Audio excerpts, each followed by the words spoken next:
সুধী দর্শকবৃন্দ, আজ আপনাদের সামনে হাজির হয়েছি গ্রামীণ চিকিৎসক অনন্ত রায় অনন্ত বিশ্ববার্তায়। আপনাদের জন্য রয়েছে চিকিৎসা সম্বন্ধীয় সোমবারের ডালি। প্রথমেই বলি, over dose of medicine is called poison and lower dose of medicine is called nectar. এটি হচ্ছে বিজ্ঞানী উইলিয়াম উইদারিংয়ের কথা, উনি এটি বলেছিলেন 1787-তে বলেছিলেন।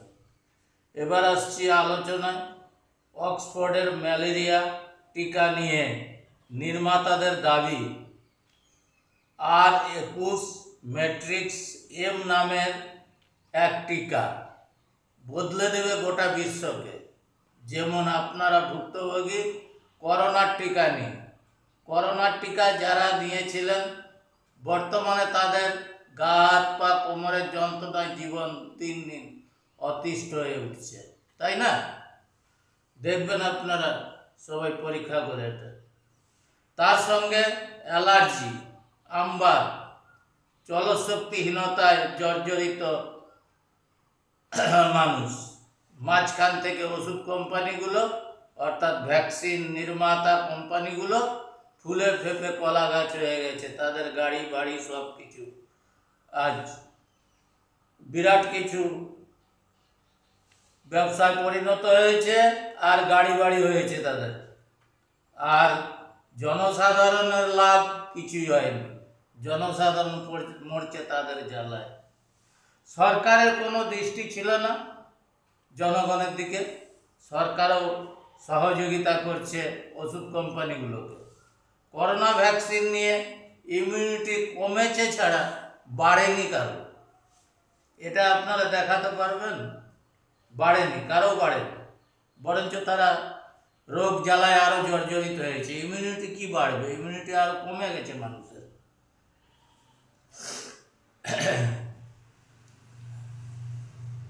যাই হোক, আপনারা এ বিষয়ে অনেক কিছু জানবেন, আরও কিছু জানার আছে এই করোনা ভ্যাকসিন নিয়ে। তখন মানুষ রাত্রিবেলায় গিয়ে ওই ড্রেনের ধারে শুয়ে শুয়ে রাত কাটিয়েছে মশা চাপড়িয়ে, আর সকালবেলায় হচ্ছে লাইন দিয়ে ওই ভ্যাকসিন নিয়েছে। আজকে তার প্রতিফল মানুষ সবাই বুঝতে পারছে, আপনারা বুঝতে পারছেন। আমার আর কি বলার আছে, আমার গল্প নেই।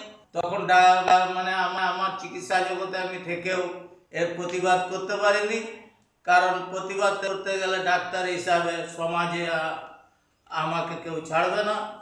তো সমাজের ডাক্তার হিসাবে সেটা আমি করতেও পারি না, সেটা হবে আইন বিরুদ্ধ কাজ। যার জন্য আমি কাউকে কিছু তখন নি। যে যার ইচ্ছা মতো নিয়েছে, তারা ভুক্তভোগী, তারা ভুগছে, এটা তো আমরা করার নেই। আপনারা বুঝবেন। এরপরেও এই যে ভ্যাকসিন বেরিয়েছে, যেটা হচ্ছে ম্যালেরিয়া ভ্যাকসিন, এই যে টিকা বেরিয়েছে, এই ম্যালেরিয়ার টিকা কতটা কি হবে জানি না, কিন্তু ওই কোম্পানিগুলো ভেবে কলেজ হবে। এছাড়া এরপরে আরো অনেক কিছু আছে, এর পরের দিন নিয়ে আসবো আরো কিছু। আশা রাখছি আপনারা এগুলোকে একটু শেয়ার করবেন দয়া করে, যাতে মানুষ উপকারে আসে।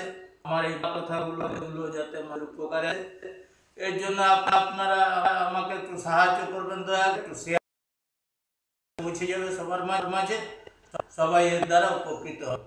এখানেই রাখছি আজ। পরের দিন আবার অনেক কিছু সম্ভার নিয়ে আপনাদের কাছে ফিরবো।